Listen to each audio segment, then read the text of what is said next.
A familiar face and certainly a name synonymous with Silver Streaks basketball is the new coach of the program, Taylor Thiel, a member of the 1998 state runner-up team, and of course, part of the legendary family that saw his grandfather John, father Zack, Uncle Mark, all make marks on the program. Will officially become Galesburg's new coach on May 12th, pending school board approval. Taylor joins me today. I think he's in town right now, but we're doing this on Zoom. Taylor, congratulations. How's it feel to be the 34th head coach in the history of Galesburg boys basketball?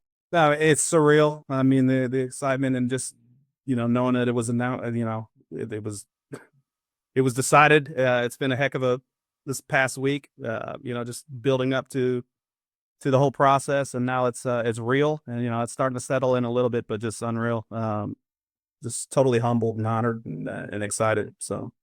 We talked just a couple months ago, and you kind of mentioned it'd be kind of cool if your kid could be a Silver Streak, but was that, I guess, was it ever in the back of your mind that someday this might happen? Jay, I can honestly say that it was, part of my thinking was that I was going to be transitioning back to Galesburg at some point. Obviously, this happened very quickly, but I wanted to be up here within the next couple of years, just because, my family's all here. My parents are entering, their golden years of their lives, and I've wanted to be able to, spend that time with them as well. So in the back of my mind, Galesburg was always kind of an option. And like I said, this sped up that whole process. So, and I'm gonna be planning on coming back. I got some logistics things I'm still working out over the next 4 to 6 weeks here. But yep, I'm gonna be back in town and back in the Berg. So, you mentioned your grandfather. His name's on the court. He's, a legend here. What do you think he would say about you getting the job, and what would be his best advice to you, do you think? Probably tell me I was crazy. But no, I'm sure it'd be a proud thing. It's a legacy thing. I mean, if he were here, I think he'd think it would be pretty cool. He was definitely a tough coach and a guy that demanded a lot of respect. So, from a perspective, if he were to probably give me any advice, as being the new guy coming in, set the stage early, set the tone early, set the mindset early, and build your system that you're going to work, to be here for years to come. So. You definitely have the name and you have the pedigree to coach, but the first thing people are going to ask, what's your background as far as coaching? Tell me about your background. Yeah. So, I come from the world of, obviously having a son helps, and being an athlete and having him like athletes help me. That's definitely going to be a question. I haven't been in a school system. I'm not a teacher. So from that coaching perspective, I haven't been in any district school teaching, but I've coached him all the way since he was 5, all the way till he was 14, turning 15. So I have plenty of ample experience, and I come from the AAU select world. So, and I was multiple sports. So I was doing basketball and baseball. Obviously that's a different world. You're dealing with, different problems, and you don't have, all the things that go along with being involved in a school system. But, as far as coaching experience, going through with him, I think it gives me advantage because, I've been able to coach at different skill levels. Right. I've recognized certain skill levels where they are, and I'm being able to coach to that. And as they progress through, I'm working with different ages and different skill levels. And I think that'll be an advantage here to what I'm trying to bring back and really build a program from the bottom. So, yeah, I think, as far as the experience goes, lots of wins, lots of games. I can't even tell you, but how many, just because it was just second nature as you're going through, but it's year round. I lived in DFW area. So we were rolling baseball season right into basketball season and vice versa. And both of them were year round. So I was always involved in some capacity. So what was your pitch to the committee when you interviewed last week? The main pitch? I mean, the main pitch was, I was the guy, I was the guy that, was gonna be able to, that had a vision, that had a plan. It wasn't gonna mean any more than anybody else that was interviewing, because not only am I representing the family name, which is great, but being a Silver Streak myself, coming from a winning program at the time we were there, and knowing how we did it growing up and going through the system, and me having the ideas to bring in then on how I think we can change the program and get it back on the same track, that was my main, I was leaning on that, as far as, with the committee itself overall, um, part of it. So, I mean, that was the main pitch. And then What kind of questions did they ask you? I mean, Jay, I mean, I can be honest with you, it was more, like a kind of a formal interview where they just had their questions and they wanted to know, some, ways how you would interact with players, fans, coaches. What's your game day setup look like? It was pretty basic. There were a couple things like, that I think that they were trying to find out is, hey, you're not going to be in the building every day because you're not a teacher. How are you going to build your rapport with your players, your administration, your teachers? Well, I have a unique advantage, and then we talked about this before when we did the other interview, that I'm 100% remote in my capacity as far as the job I do have. So, I planned on being in the building every day as long as I got an internet connection in an office. Yeah. So, I think that helped them realize, oh, that kind of saved the, because that would be, and I can see them where they're coming from. Hey, you got to be visible to your players and the people that you're trying to build the community with. Some of the other things was, hey, the community involvement. I've been, as everybody started finding out that I was interviewing for the position. I mean, I can tell you countless number of business people that reached out in the community that were supportive, which I think that's key in trying to build a program as well, because you need to get the community back excited about it. You need to, have them involved, and whether they can, help with ticket sales and do promotions for that, or just being involved to support, the program. So I have some ideas for as far as that as well. So, it was just kind of I mean, it was debating, right? I'm sitting in front of a panel of 7 people, and, they went through their general questions, then each had individual questions. So, We talked a few months ago. Your son, Stone's going to be a senior, pretty talented basketball player. Will he be joining you here in Galesburg? yeah, at the moment, his mother and I, we're not together, but we are, very, very we've been supportive of him since we've been separated. And, she's been his number one fan from the beginning. And I think, she understands that, hey, this could be a once in a lifetime opportunity for him to play, for not only for his dad, but, in Thiel gym, which would be pretty cool. So some logistic things. It's a little tough, right? Cause he is going into his senior year, and that's, I get the point from a mother's perspective. The son may have to, travel or be away from her for a senior year, which is tough, and I get it and I respect that. But we're working through some things. I'm leaning towards more he will be joining us. But like I said, it's until I get the final sign off, and we have a family plan in place that's going to work for everybody. I can't say 100%. So I think it's interesting because some people may think you're moving here so your son can play and you're going to try to coach, but it's kind of the other way around. You're moving here to coach and your son will be able to play. You see what I'm saying? Yep. And and then from my perspective too, right? It's like I'm missing a senior year, and it's an important year for him too, as he's developed as a player himself, and it was be a big year for him. If he decides he wants to play at the next level, in any capacity. So yeah, I mean, I look at it too as like, oh man, if he can't come, then I'm missing. There's moments and things like that. So it's kind of a two-way, and that's why we've been working together to try to find a solution that'll potentially let it happen. So. Okay. How closely have you followed the Streaks basketball over the years, especially recently? What do you know about the team and the program you're taking over? Yeah, the last couple of years I've been, obviously I have great friends still back in town that I connect with, and I come back once or twice a year, so I'm always meeting up with them, and a lot of the time we're talking about the program and talking about kids and what we got coming up. I was able to watch a handful of games this past season, just to see, kind of what's going on and how it's been, and I know we got some young talent, just from talking to everybody. I don't have and it's one of my disadvantages right now, right? I don't really know what we have, coming in, but from, some of the coaches that I've talked to and some of the people that have been around the kids and continue to keep working them out, that, we got some groups coming up. We were young, and I noticed at the end of the year, we did have some, freshmen playing up at the varsity level. So that's always encouraging when, you got some talent below that you can build with. But yeah, so I mean, I can honestly tell you, it's like until I'm able to get in there and run them up and down a little bit, and see what we got, I'm not too sure like how, as far as what system I want to throw at them and offenses and defenses we're going to run until I can get in there and actually evaluate.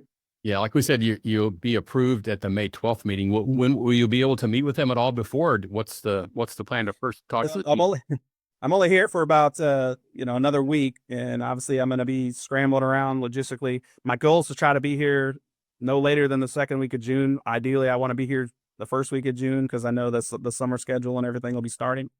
But yeah, I mean, it's gonna happen very quickly. As soon as I can get here, then I'll be calling, the player meetings, parent meetings for the introductions and things like that. I've already been working with a couple other coaches that have been running some of the workouts and programs. They're on board to keep those going for me, and us as a program just to keep the kids in the gym, keep their skills going and keep them going up and down, which will help. But I think it'll be an easy transition. When I get back, there's already some things lined up that I'll be kind of able to step into. Finalize some schedules for the summer. I know we're looking at a couple tournaments, possibly a team camp, and some summer league stuff that we're evaluating on some ideas to get into. But it's a lot to do in a short amount of time because I'm losing a month basically having to go back down to Texas and wrap everything up there. But Yeah.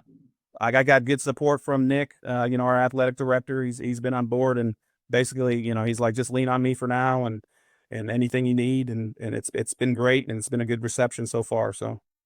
So, the last couple of years, the team's hovered around 10 wins, knowing there's some work to do. Have you had time to feel like what will make the first year a success? How much do wins and losses and progress, how does that all weigh in? Well, the competitor I am, obviously, I want to improve upon what we have, but I'm also realistic, right? So, being young is great, and being coming in, but I think success is going to be building the system that I want to put in place first. So, the year one obviously is going to be setting up, everything from where we're at down the line, from the middle school, seventh and eighth graders, all the way up through the high school, and even our future streaks program, keeping them involved with clinics and things like that. But I want to be very involved on identifying, players at every level that we have. So that way we can keep tabs on them and keep them interested and keep building the program. So success is just going to be building that framework for me. I just look and from what I'm hearing with the talent we have, we should be able to win a few more games than we won this past year, just because they have some experience now and whatnot. I would say, probably a goal of mine would be that at least 15 wins would for me would be, hey, you came in, did a little bit better than last year. We're building, and now we can go from there.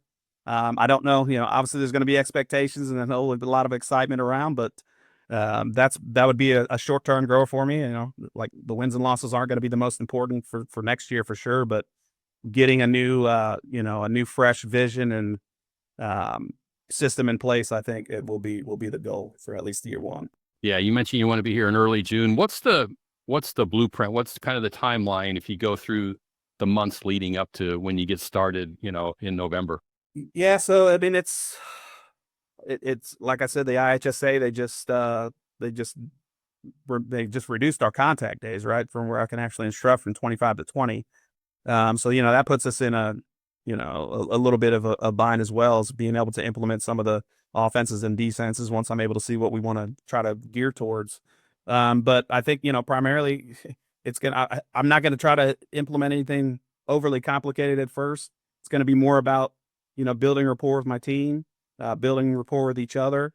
As far as staffing and stuff as well, we will have to see where that settles at. I'm going to have to go through a process and see who's on board and if there's going to be any changes there, how we're going to move forward with that and get everybody on the same page and buy-in. So it's short, right, Jay? It's like it's already May, June, and then once school starts, it's right there within a couple months. So the luxury for me is that I will be in the school every day, so I think I'll be able to assimilate pretty quickly into the fold at GHS and be there for the kids and build those rapports with the coaches and staff.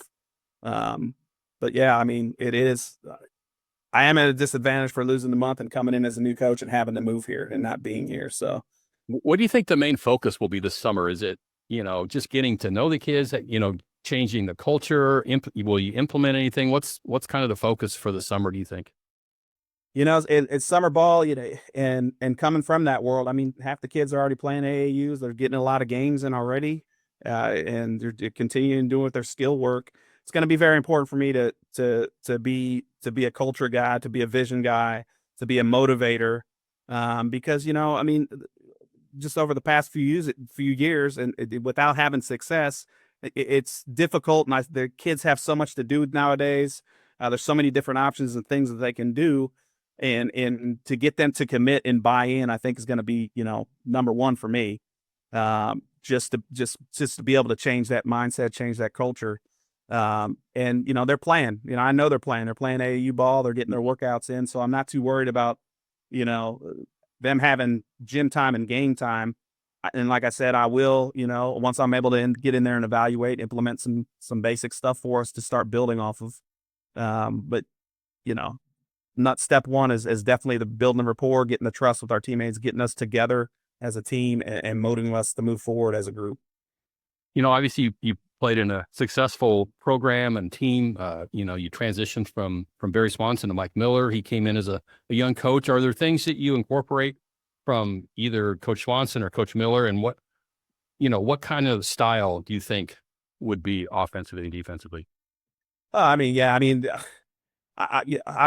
having the caliber player, when I was there, obviously was at Joey Range being a superstar, made things a lot easier. But just picking up from coaches all across my life. I'm an up-tempo guy. I like high pressure on defense, whether we're pressing and going. I think we need to get a lot more shots up than, what I saw. So I'm going to be, if we can allow it, if we're a little bit smaller and fast, that I'm definitely going to be pushing tempo. As far as, things I've picked up from coaches, it's like when Coach Miller came in, he was coming in with fresh ideas, and I didn't get to play, directly for Barry Swanson, because my junior year was, first year for Miller. But coming up through the ranks with Barry, I remember our team camps were very, very structured, very organized, and we did a lot of skill development and work there. So that's one thing I want to bring back. Actually, obviously for the little kids, you got to make it funner and have games and things like that. But for, the junior high and high school kids, and there's things we can work on while we have those camps, and I have that time to instruct with them. So I picked that up. I do remember that from Swanson Streaks camps back in the day.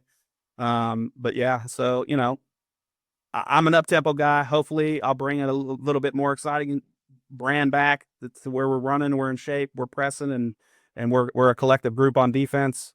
And really turning up the pressure, and hopefully making it a little bit more exciting brand of basketball. Obviously basketball is a completely different game from when your grandpa coached and when your dad played, shot clock and 3-point shot. But will we see any of the famous 2-1-2 that they made famous back in the glory days? Hey, you never know, Jay. That might work if I bring it back, right? That's going to be one that hasn't been scouted recently, and we might be able to throw. Maybe the first play of the season would come down. Have somebody at the high post, and right. Run some of Coach Bob's and Coach Thiel's plays down there. So that's it. What do you think some of the biggest challenges you'll face, both in terms of the program and in-game coaching? I think, getting people excited, getting the kids back on board of wanting what it means to wear a Silver Streak uniform, getting over that hurdle of, we haven't been very successful. So yeah, it's just the basketball team. I think, like I said, I was like, when I sit up front, I know what it means to wear a Silver Streak. It was important to us. It wasn't like we were just giving them out. Like you had to earn it. So just changing that mindset, is going to be a challenge, I think. Getting the buy-in, getting them to trust me coming in.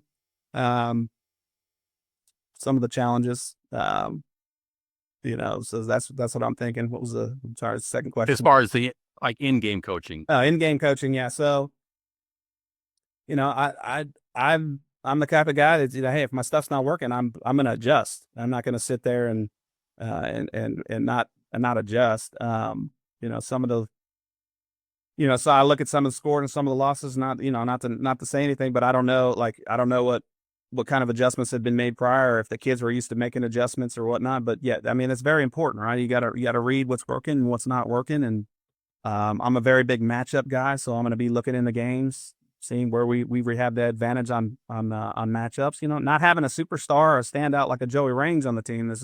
Things become more important as far as, hey, you got to find those matchups for those games that are working.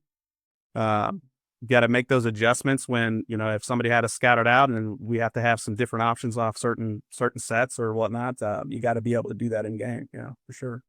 What's your philosophy as far as scouting? That's a little different than back when you were in your day too, you know, with all the, you know, the video and Yeah, so scouting, I think, you know, it's come as long as you have coaches that are on board. But I mean, with the video nowadays and games being taped and the swap and film and things like yeah, you're not really sending people out yeah, much. so I mean, you don't have to. I mean, obviously, it'd be cool to get, you know, some people that are willing to do that and have it like a in person, you know, assessment of what's going on. But you know, as long as the film trading's going on and we're able to watch film and things like that, I mean, I think that works. Um, so yeah, I mean, and I know it's happening. You know, it's like, hey, I'll call you up for this game film. Who you playing this week? Yeah. Sort of thing. So I think it makes it a lot more accessible and not having to travel and things like that. What do you think since your playing days, what's the biggest change in basketball, do you think? Well, I mean, honestly, I mean, even from where I was at, I mean, I'm just looking at some of the, you know, some of the athletes and the athletic kids and the way they train nowadays. The athleticism, I think's gone up for sure. I think kids are bigger now. I mean, I look around and I'm like, okay, you know, it was rare to have a couple kids that could dunk, you know, a basketball during on the team, and it's like now it's like kids are Now dunking. your guards are dunking, right? So I think from an athleticism standpoint, you know, kids have developed. I think because, you know, obviously training and things have started at a way younger age, and there's been an emphasis on it. So I mean, that would be the number one thing, you know, from when I was playing. I do think, like, I go back to, I say, you know, when I was playing and we were coming up through high school, we did a lot. You know, we didn't have the cell phones, and yeah, we had some gaming consoles and things, but it was still very early. We didn't have as many options as kids have now, and they get information thrown at them from every which way and things that they can choose to do. Well, we were out at the fire station playing basketball every day in the summer, you know, to get better and just hanging out with each other and riding bikes and being outside and doing different things than that a lot of kids do today. But you know, that's obviously, you know, technology and things have changed. So different options means you got different challenges of motivation and getting kids to, you know, to buy in and trying to say, hey, you know, trying to change the mindset, trying to, as like we grew up, you know. Yeah. So you know, things have obviously changed. Kids have obviously changed, and you know, recognizing that, I think you have to. Speaking of change, you're going to be playing in the same gym, but the facilities at the high school are completely different. If you hadn't been there for a while, and obviously you've been there, but I mean, Yeah. how are you looking forward to, you know, you have a field house and you have the new white call training set, you know, part going up. You know, I've been in Texas almost 20 years, Jay, and I was always amazed at some of these football stadiums and facilities that they have at these just local high schools in the DFW area, you know, and I'm like, okay, when I came back and I saw Galesburg starting to kind of move towards that model and having the new facilities and having training and weight room, I'm like, okay, you know, everything is kind of moving that way. So yeah, I mean, I was impressed, obviously, and I wish you know, I was like, man, I wish we had this back in the day, just having some space and having the room and facilities to do that. But yeah, I think it's great. I think it's great. Obviously you play two sports, you know, baseball and basketball. I'm sure you're a believer in playing multiple sports. I am. I think there's something to it to hear a different coach, a different style. You're using different muscles in a different sport. It's a different, you know, discipline. It makes you use your mind on a different way, with different skills. So I think the more you can build, that's great. You know, and with today's, it's rare. I mean, kids are still doing it and it's great. You know, but today's been it's so specialized, right? Everybody's like, oh, we got to start this AAU. And I think part of the trap that people fall into is, well, if I'm not doing it year round, I'm falling behind. And there could be some truth to that, you know, but you know, I think most athletes, once they get in season and they're focused on what they're doing, they're able to catch up, you know. You know, from my perspective, I support it, you know. So if I have players that are doing that, you know, they will, you know, obviously there'll be some discussions on, you know, if I don't want to overwhelm them. There's already too much between class. And if they're in season, there's no expectations to, you know, work out and things like that as far as for me. But they will also have the understanding that, say, hey, you know, the so-and-so that isn't a dual sport athlete, they're going to be working just as hard. So you may have to put in some extra time on your own. Talking to new Galesburg basketball coach Taylor Thiel. So there's coaches returning from last year, and I'm sure there are people around that you might like to see on the staff. What's going to be your plan to evaluate people and decide the placement of your staff? Yeah, so in just discussions with Nick, there's some good people in the program. I think our plan is to start scheduling some meetings, and I'll hopefully be able to sit down with everybody and kind of get their feelings and where they stand on what went well, what didn't go well for them. How they see if they were to continue on, just kind of just some normal sit down. Not a I'm not a formal heavy interviewer, but I will ask some questions, on some things just to kind of see if we're a match and we have certain, similarities in what we view the program as and where we can go with it. So there's going to be a lot of work there, I think, still. As I say, I'm only familiar with a couple of them that have been on staff, and haven't really met everybody yet. So I'm leaning on Nick heavily, and he's going to help me through this process, obviously, as the athletic director, and scheduling some meetings, and we'll go from there. But yeah, as far as right now, there really hasn't been any. I haven't had anything set in stone, and had any just discussions other within the program to as far as staffing. So Obviously, you've mentioned him. There's one guy out there that the people wonder about is Joey Raines. Is there any place for him in the program, do you think? yeah, 100%. Joey's with his relationship with a lot of these kids, and just being in the community and being a supporter of theirs, and running workouts with them, get with them, and driving them to and from workouts, taking the extra initiative to go pick kids up to help them, keep them involved.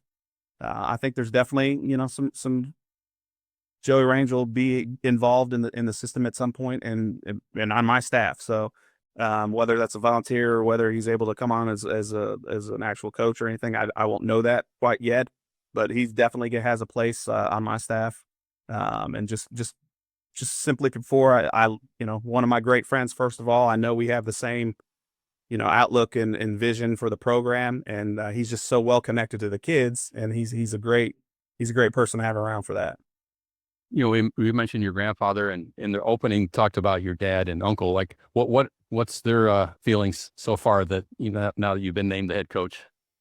It's cool, right? It's very they're happy, but they ask the same question: "Are you nuts?" That kind of thing. but but no, GHS was a very special place for both of them, and they think it's great. My dad's proud of me. He's told me he's proud of me, and he knows I got a lot of work ahead of me. And of course, I've already talked to Mark about it. He's in the same boat. He thinks it's great, and yeah, they're both very supportive.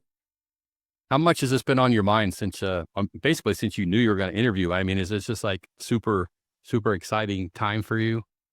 Yeah, I mean, it was like just the anticipation, and being in Texas and waiting for that call to say if I'm, because I didn't know like that I wouldn't have to like be a teacher. I didn't know the whole district thing. Like, hey, yeah, it was a non-certified position, so they've opened it up, and you don't have to be a teacher.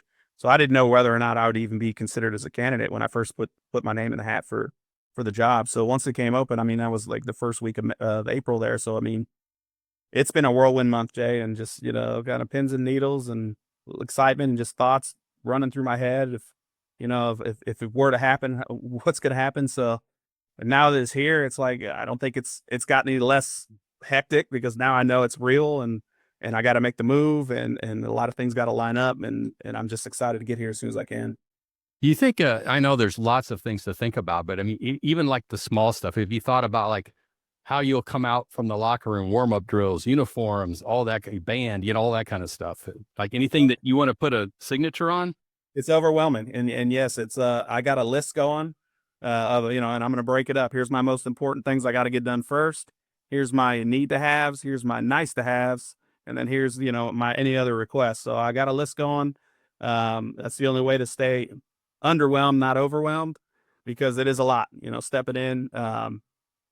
I will tell you, this, I brought it up with Nick about, and one of the things that's important to me is like, hey, as a coaching staff, I want to make sure that like we're uniform in what we're wearing. So I've thought about these things, right? Our players are going to look uniform. We're going to look uniform. It goes way back. Yeah, it goes way back. But I think, I mean, you see the top programs that do that. Yeah. And I think it just creates a level that this is important. That starts with us as coaches and staff, and I think that carries down to the kids when they see us doing it.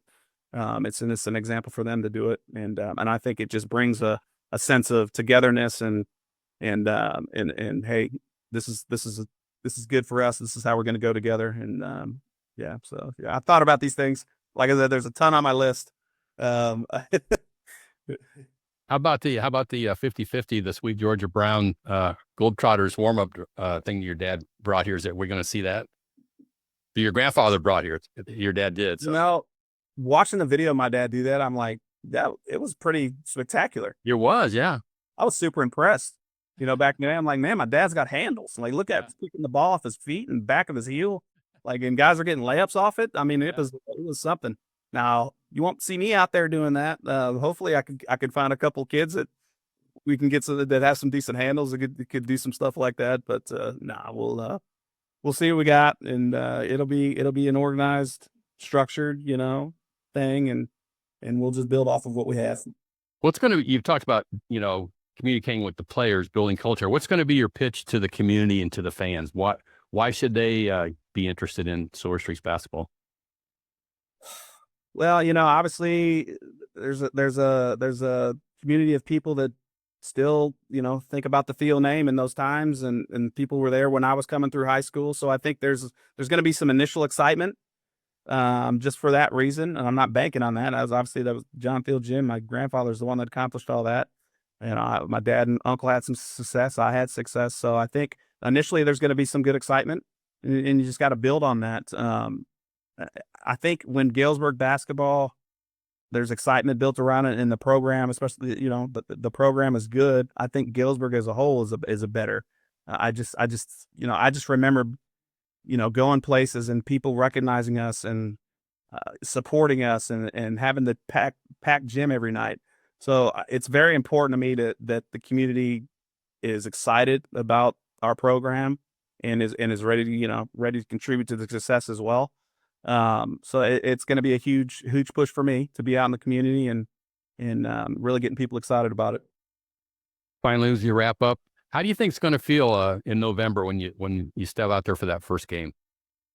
I'm going to be nervous. It'll be a nervous wreck ride. I mean, I'm not going to lie about that. It'll be a very special moment. Game one, I've thought about it. I'm like, hope I don't fall down or do something, strange or anything like that. But, and I'm a very focused person. I know when that ball gets tipped off, it's going to be about what's happening on the court and what I have on my bench and my team and my coaching staff, to get going. It's going to be great. It's going to be a fun time for me. I'm super excited about it, and just walking out there again for an actual game to me is like, it's a full circle life moment for me. And I know it's going to be special, and I know it's going to be special for my family. And it'll be a great thing, Jay. Okay. That's Taylor Thiel, the new head basketball coach of the Galesburg Silver Streaks. Taylor, thanks for joining me. Best of luck to you. We're looking forward to seeing you build the program. Thanks, Jay. I appreciate the time. It's going to be fun.